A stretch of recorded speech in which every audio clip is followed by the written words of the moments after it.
Ta lumière brille au milieu de nos ténèbres, que ta lumière brille sur la terre comme dans le ciel. Lorsque ta voix retentit, toute l'obscurité s'enfuit, que ta lumière brille. Yeah. On va célébrer notre Seigneur par ce chant qui dit « Chantons car Dieu est là ».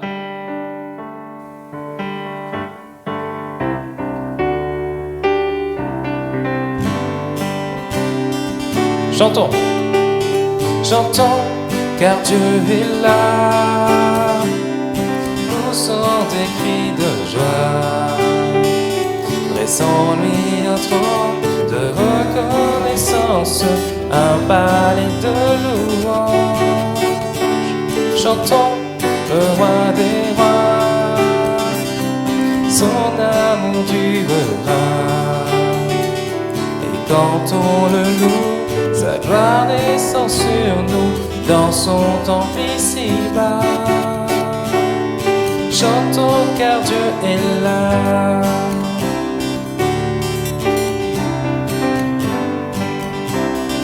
Jésus demeure. Jésus demeure au milieu de son peuple quand il vient le louer. Jésus demeure au milieu de son peuple quand il vient l'adorer. Chantons car Dieu est là. Poussons des cris de joie. Dressons-lui un trône de reconnaissance, un palais de louange. Chantons le roi des rois, son amour durera. Et quand on le loue, sa gloire descend sur nous dans son temple ici-bas. Chantons car Dieu est là.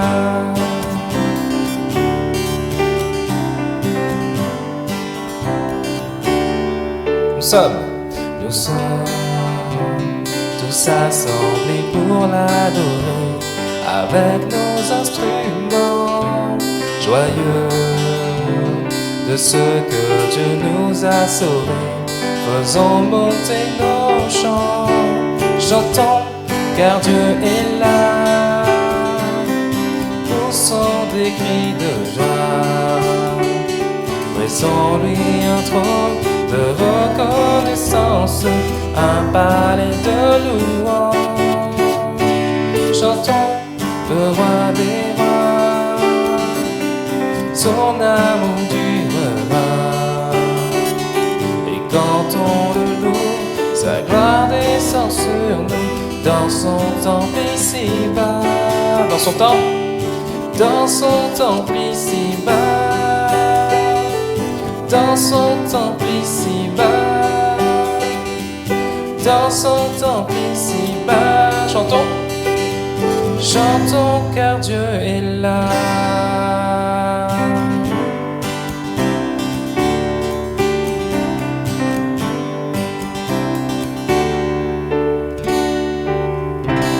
Amen. Chantons car Dieu est là.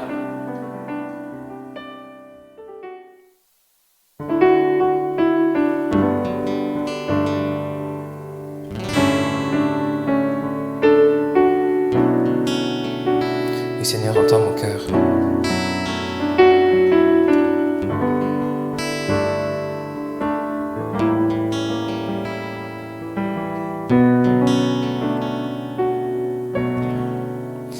Comment expliquer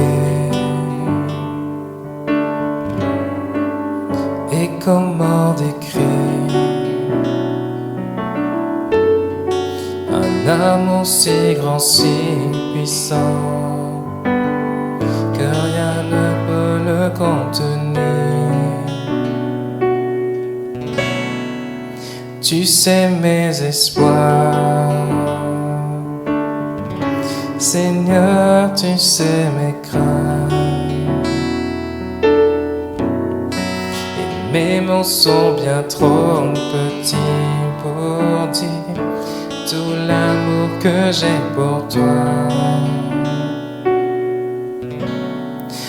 Alors entends mon cœur,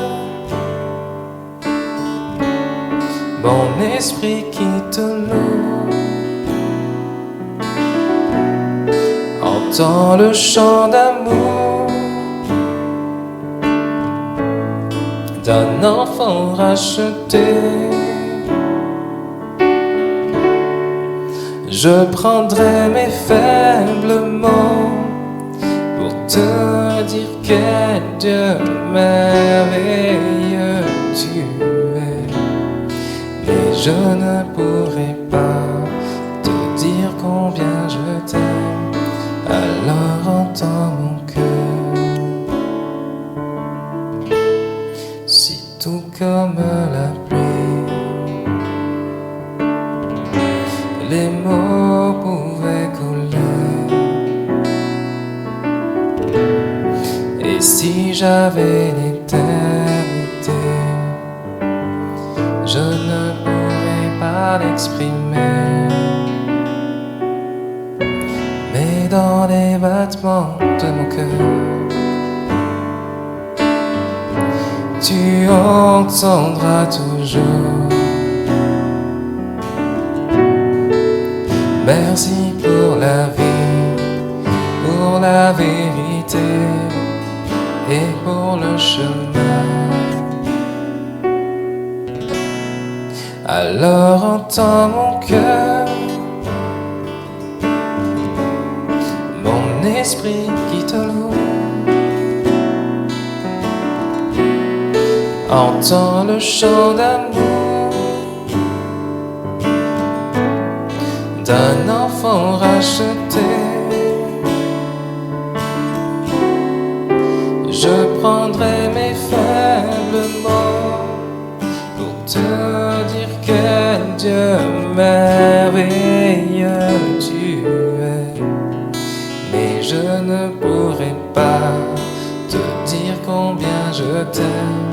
Alors entends mon cœur. Alors entends mon cœur. Alors entends mon cœur, mon esprit qui te loue. Entends le chant d'amour d'un enfant racheté.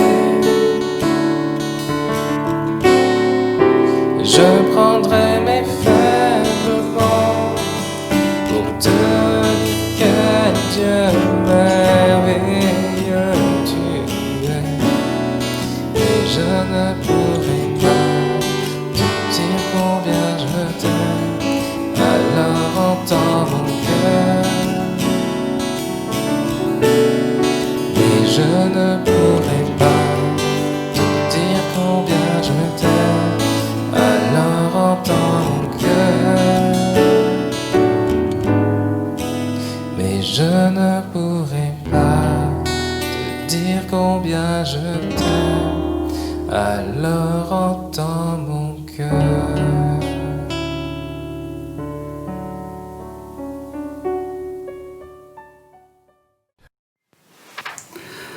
Bonjour, très heureux, très honoré de pouvoir être avec vous pour ce moment particulier de culte, ce moment où nous voulons être à l'écoute de la parole du Seigneur. Le thème ce soir est « Ouvrez vos yeux, ne vous épouvantez pas, n'ayez pas peur d'eux ». Il est parfois surprenant que lorsque nous marchons dans notre vie spirituelle, dans notre vie chrétienne, nous puissions être comme avec un manque de clarté, un manque de lucidité, voire même un aveuglement. Et même après une vie bien remplie, on peut parfois avoir du mal à ouvrir nos yeux. L'homme éloigné de Dieu vit dans le péché et il demeure dans les ténèbres et dans l'obscurité. J'aimerais premièrement faire une lecture avec vous dans l'évangile de Matthieu, et c'est au chapitre 20 que je ferai cette lecture, et au verset 29. Il nous est écrit, lorsqu'ils sortirent de Jéricho, une grande foule suivit Jésus. Et voici, 2 aveugles étaient assis au bord du chemin, et ils entendirent Jésus qui passait et crièrent : « Aie pitié de nous, Seigneur, fils de David !» La foule les reprenait pour les faire taire, mais ils crièrent plus fort : « Aie pitié de nous, Seigneur, fils de David !» Jésus s'arrêta et il les appela et dit : « Que voulez-vous que je vous fasse ?» Ils lui dirent : « Seigneur, que nos yeux s'ouvrent. » Ému de compassion, Jésus toucha leurs yeux et aussitôt ils recouvrèrent la vue et le suivirent. Jésus s'est arrêté. Jésus les a appelés. Jésus a permis que ces aveugles recouvrent la vue. Et je vois là le caractère de Jésus qui est là à pouvoir faire du bien, qui est là à pouvoir bénir, qui est là à pouvoir guérir.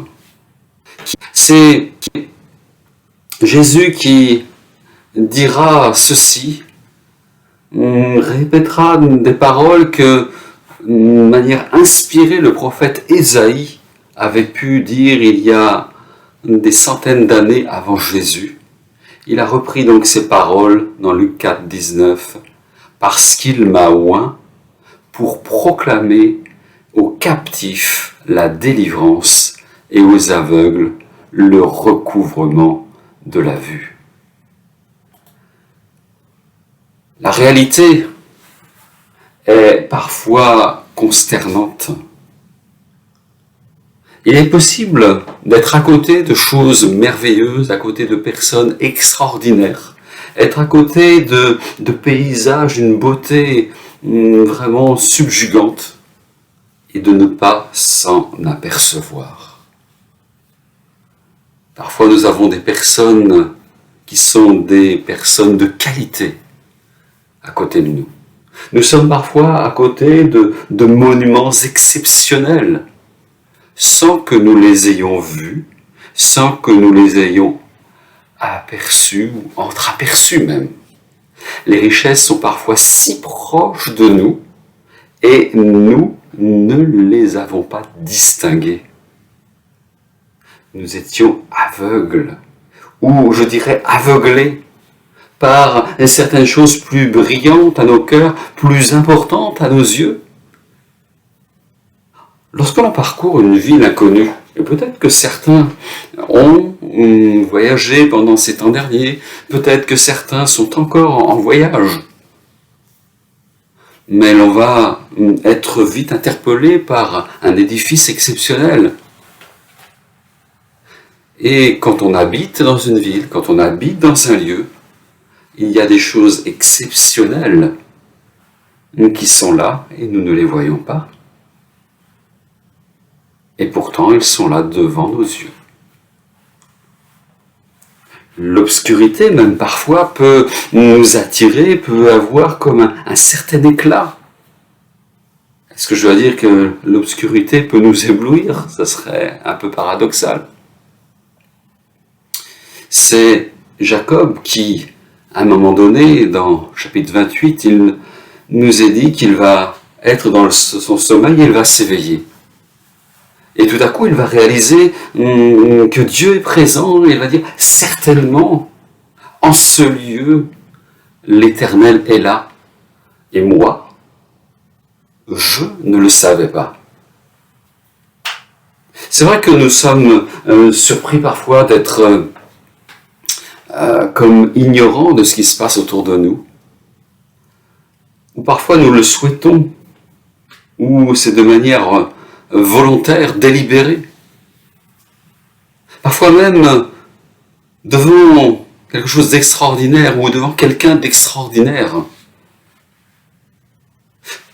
Je pense à Dieu. Dieu est proche de nous. Dieu est si proche de nous. Et est-ce que nous sommes toujours à distinguer sa présence?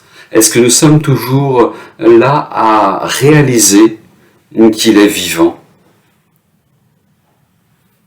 Il nous est dit dans l'Épître aux Romains que certains ont connu Dieu et ils ne l'ont pas glorifié comme Dieu. Ils ne lui ont pas rendu grâce. Ils se sont égarés dans leurs pensées et leur cœur sans intelligence a été plongé dans les ténèbres. Quel drame! Quel drame! Il y a bien des choses qui peuvent nous aveugler. Il y a bien des choses qui peuvent nous aveugler. Lorsque je regarde dans l'évangile de Jean, au chapitre 9 et au verset 39, il nous est dit ceci, il nous a écrit ceci, puis Jésus dit, je suis venu dans ce monde pour un jugement pour ceux qui ne voient point, voient, et que ceux qui voient deviennent aveugles. Quelques pharisiens qui étaient avec lui et ont entendu ces paroles lui dire, nous aussi sommes-nous aveugles? Jésus leur répondit, si vous étiez aveugles, vous n'auriez pas de péché, mais maintenant vous dites, nous voyons. C'est pour cela que votre péché subsiste. L'orgueil peut aveugler. La corruption peut aveugler. Et certains sont là à corrompre les paroles, même corrompre les paroles des justes. Il y a parfois ce qui peut aveugler, ce sont nos attitudes, nos comportements, notre désobéissance, notre péché. Il nous est dit tout simplement que celui qui n'aime pas, celui qui même a de la haine pour son frère, est dans les ténèbres. Il marche dans les ténèbres et il ne sait où il va parce que les ténèbres ont aveuglé ses yeux aveugles. 1 Jean 2:11. Il peut y avoir aussi des choses qui peuvent nous rendre insensibles aux réalités, aux beautés, à la grandeur de ce que Dieu fait, de ce que Dieu veut pour ta vie, pour ma vie. Parfois ce sont les épreuves de la vie, les douleurs qui sont vraiment insupportables, le deuil qui peut tomber, frapper instantanément. Et dans les lamentations de Jérémie, il est dit ceci, qu'ils erraient comme des aveugles dans les rues. Et c'est ce qui se produit parfois, on peut être aveuglé, on peut être à errer dans les rues à cause de l'épreuve, à cause de la maladie, à cause de la mort qui est venue frapper ta famille. Une chose encore qui aveugle, c'est l'incrédulité, ne pas croire. Il nous est dit que, dans 2 Corinthiens 4, que l'évangile est voilé pour les incrédules dont le Dieu de ce siècle a aveuglé l'intelligence. Que de choses qui aveuglent. Et je pourrais parler encore du refroidissement spirituel. Je parle de l'incrédulité, mais on va plus loin, le refroidissement spirituel, l'endurcissement du cœur. Dans Ésaïe, il nous est dit que nous tâtonnons comme des aveugles le long d'un mur, nous tâtonnons comme ceux qui n'ont pas leurs yeux, nous trébuchons au milieu du jour comme au crépuscule.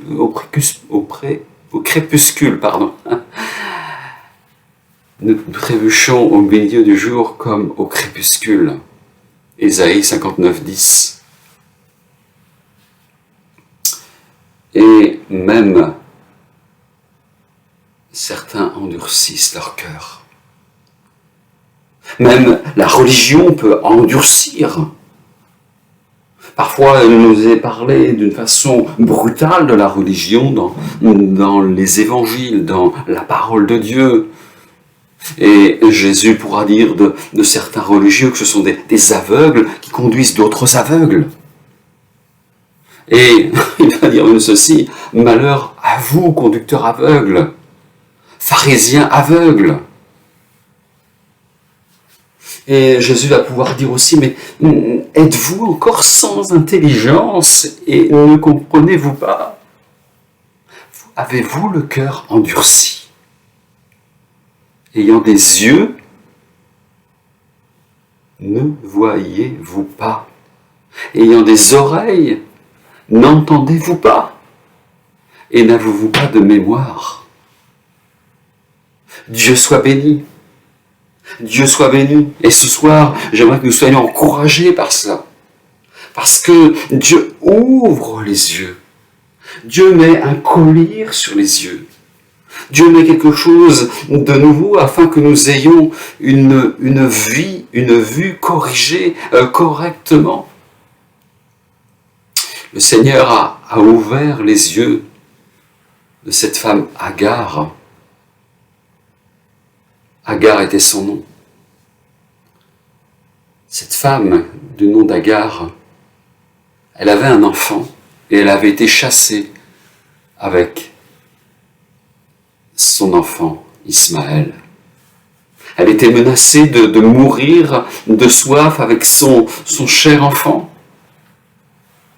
Et Dieu va accomplir ce miracle extraordinaire, va voir la douleur de cette femme comme il est capable de voir la douleur que tu as face à ta situation, face à ta famille, face à ton problème personnel, ton problème dans la vie professionnelle. Le Seigneur va montrer à Agar un puits qui va permettre de se désaltérer, de pouvoir donner à boire à l'enfant. Il faut bien regarder au texte, dans Genèse 21. Le Seigneur n'a pas créé, n'a pas creusé un puits à ce moment-là. Il aurait pu le faire, mais il ne l'a pas fait. Le Seigneur sait toutes choses. Le Seigneur a voulu seulement que les yeux d'Agar puissent s'ouvrir à ce moment-là sur le puits qui était là. Son désespoir l'avait aveuglé. Et la bonne nouvelle que j'ai pour toi, que j'ai pour nous, que j'ai pour cette humanité, pour tous ceux qui sont là, c'est que Jésus est la source d'eau vive. Jésus est la source d'eau vive. Le puits des ressources divines a été ouvert quand Jésus a tout accompli à la croix. Il suffit tout simplement de se laisser ouvrir les yeux et de boire. Nous sommes impressionnés par tout ce qui se passe autour de nous. Et un jour, dans la Bible, il est parlé d'un homme du nom d'Élisée. Et cet homme avait un serviteur qui s'appelait Géasi. Et Élisée cet homme de Dieu va prier Dieu, va prier l'Éternel. Et Géasi va pouvoir voir.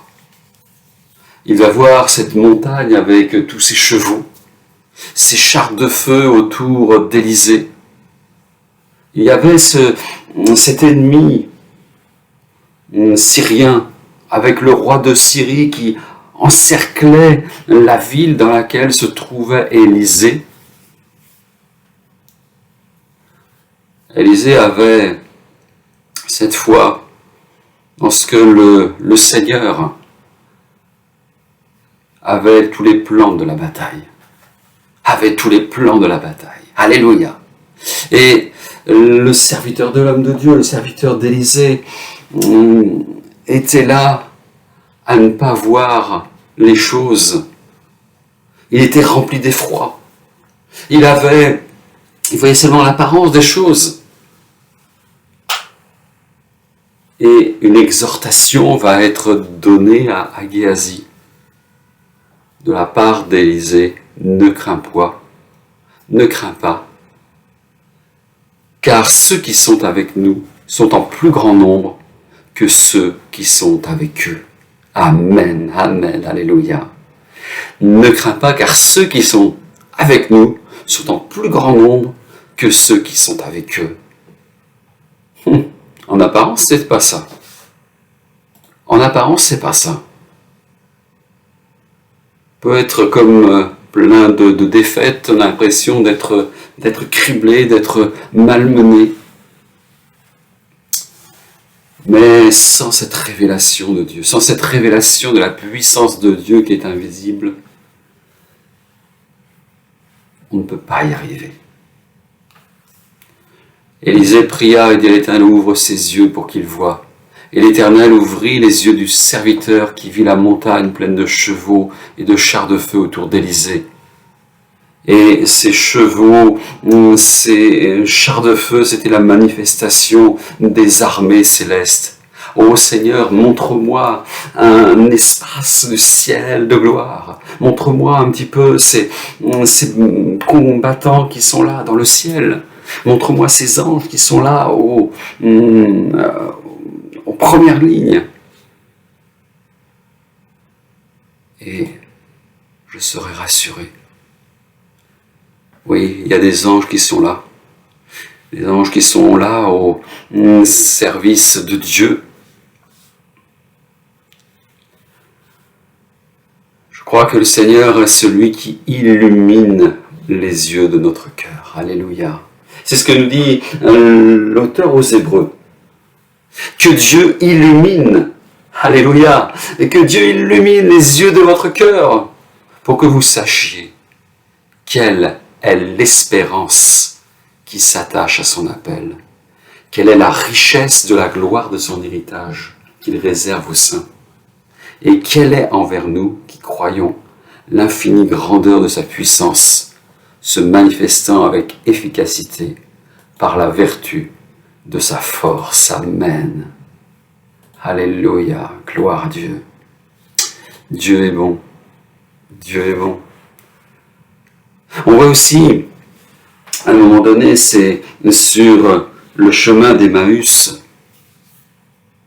où deux hommes qui étaient disciples du Seigneur vont être tout à coup empêchés de reconnaître celui qu'ils connaissaient.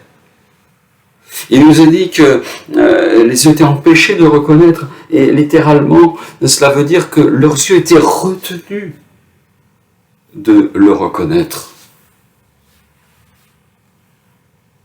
Il y a des événements qui sont graves dans la vie. Et je dois dire, par rapport à ce qui s'est passé à ce moment-là, il y avait quelque chose de tout à fait troublant, traumatisant.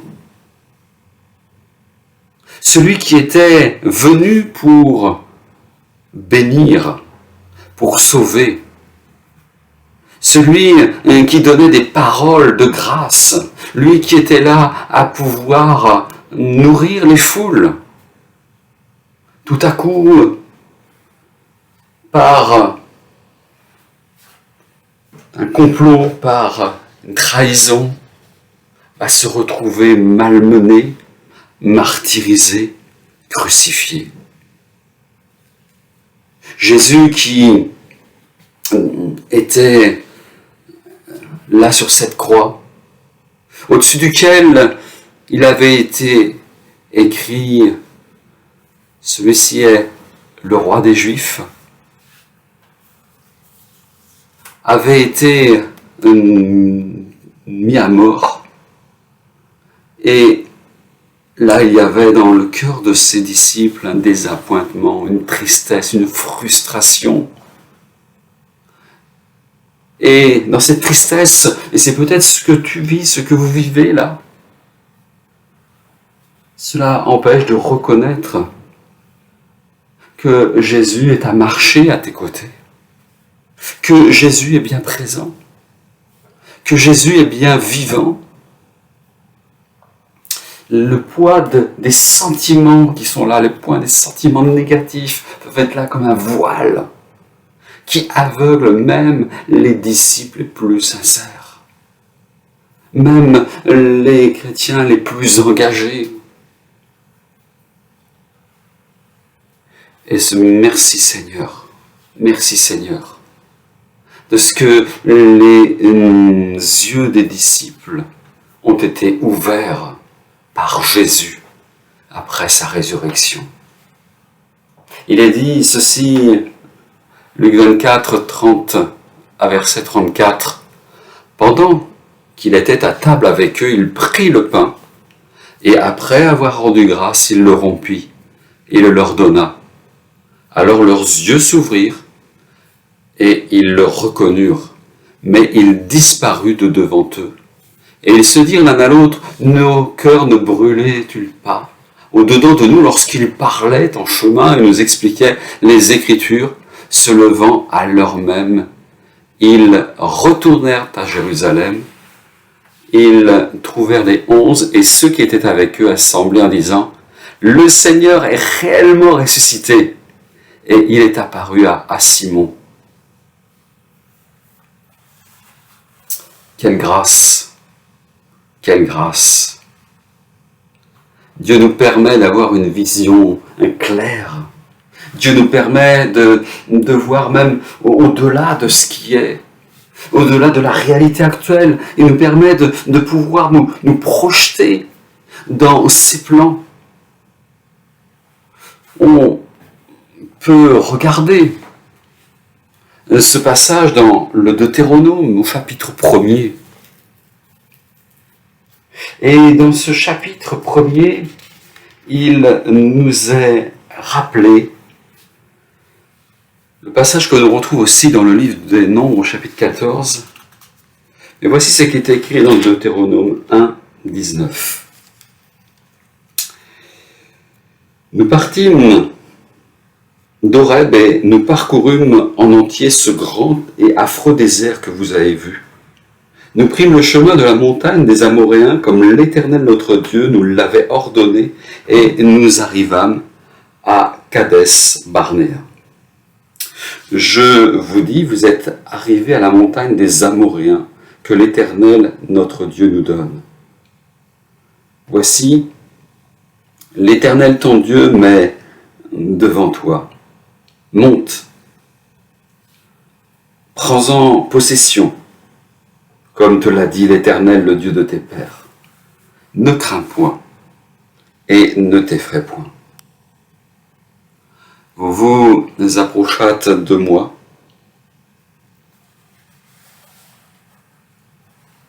et vous dites, envoyons des hommes devant nous pour explorer le pays, et pour faire un rapport sur le chemin par lequel nous y monterons sur les villes où nous arriverons.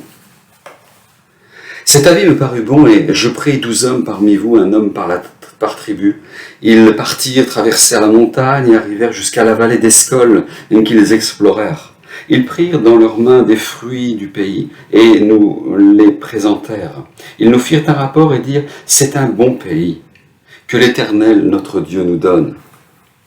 Mais vous ne voulûtes point y monter, et vous fûtes rebelles à l'ordre de l'Éternel votre Dieu.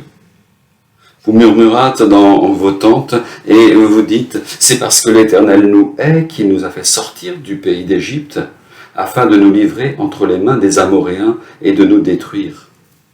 Où monterions-nous? Nos frères nous ont fait perdre courage en disant, c'est un peuple plus grand et de plus haute taille que nous. Ce sont des villes grandes et fortifiées jusqu'au ciel. Nous y avons vu des enfants d'Anak. Je vous dis, ne vous épouvantez pas et n'ayez pas peur d'eux. L'Éternel, votre Dieu, qui marche devant vous, combattra lui-même pour vous, selon tout ce qu'il a fait pour vous, sous vos yeux, en Égypte. Alléluia, Amen. Le Seigneur donne cette vision de pouvoir voir au-delà. Au-delà. Et le Seigneur te dit ce soir, ne crains pas, ne t'effraie point.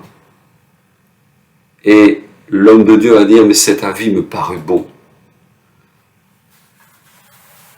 Est-ce que nous sommes là à faire comme certains des espions, les 10 d'entre eux, à faire un rapport qui est mitigé? Ou faisons-nous un bon rapport? Faisons-nous une bonne analyse? Est-ce que nous avons une bonne perspective du bon pays, de la bonne destination que l'Éternel nous donne? Certains sont parfois à nous faire perdre courage, n'est-ce pas? Certains sont là à nous faire douter, n'est-ce pas? Je vous le dis, c'est le Seigneur qui dit ainsi, qui parle ainsi. Je vous le dis, ne vous épouvantez pas, n'ayez pas peur, n'ayez pas peur. C'est Jésus qui a dit alors qu'il y avait la tempête sur ce bateau, il était avec ses disciples, il y avait les flots qui étaient là, il y avait vraiment un temps exécrable.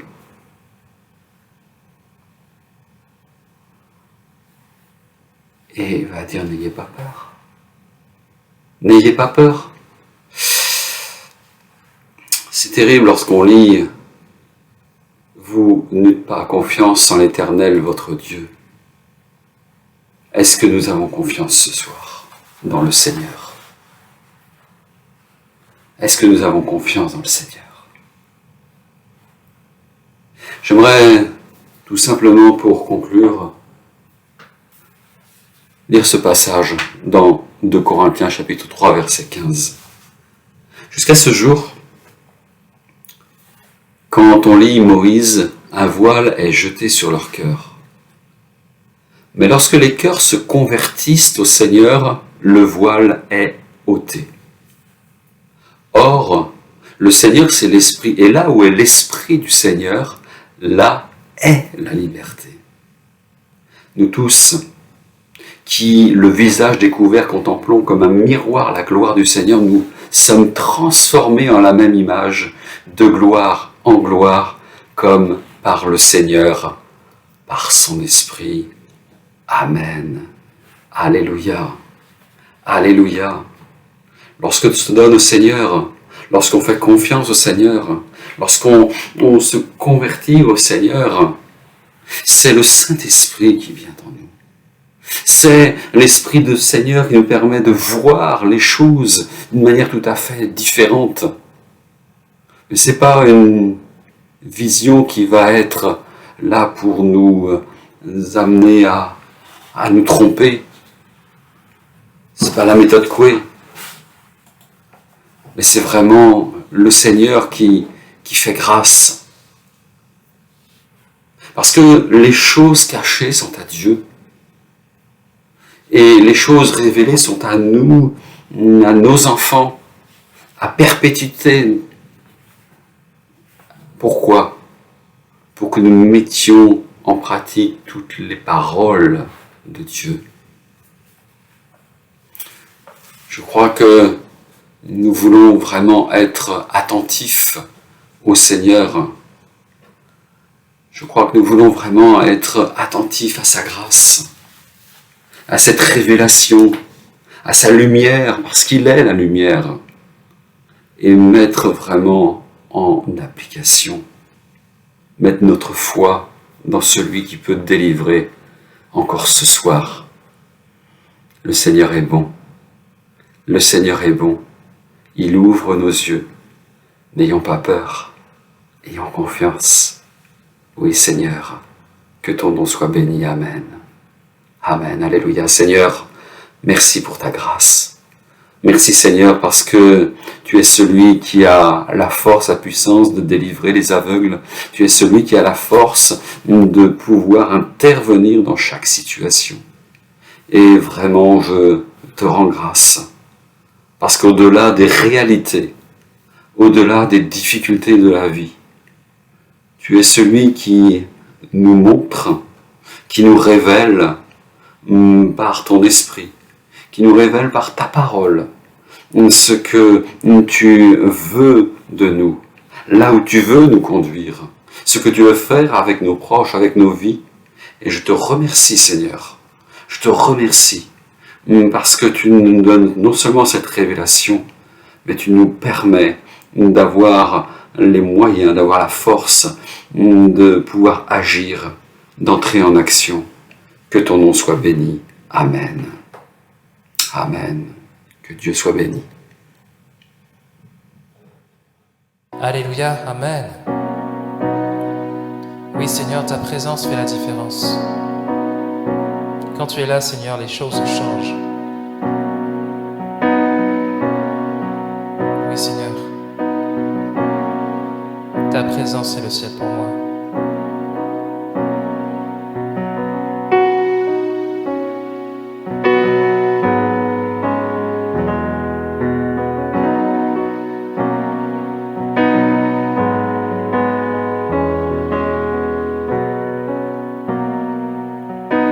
Qui sur terre est comme toi, Seigneur?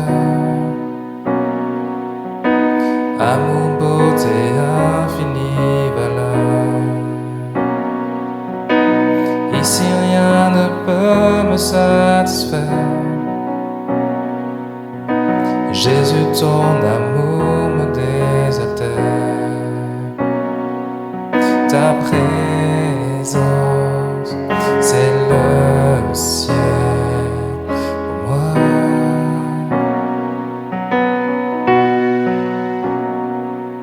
Ta présence, c'est le ciel pour moi.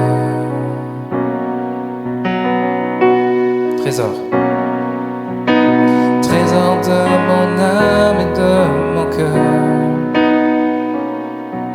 Dans ma faiblesse, tu es ma vigueur. Libre de mon passé, de tout lien. Tu tiens ma vie aujourd'hui et demain. Ta présence, c'est le ciel pour moi.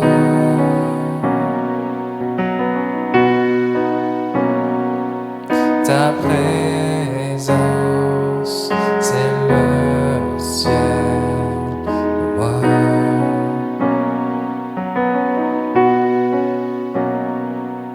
Ta présence, c'est le ciel pour moi.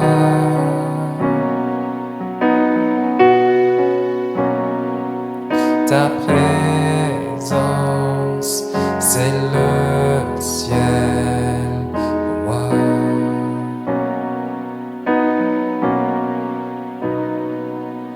Je marcherai chaque jour dans tes grâces, car un jour je te verrai face à face. Ici rien ne peut me satisfaire. Jésus, ton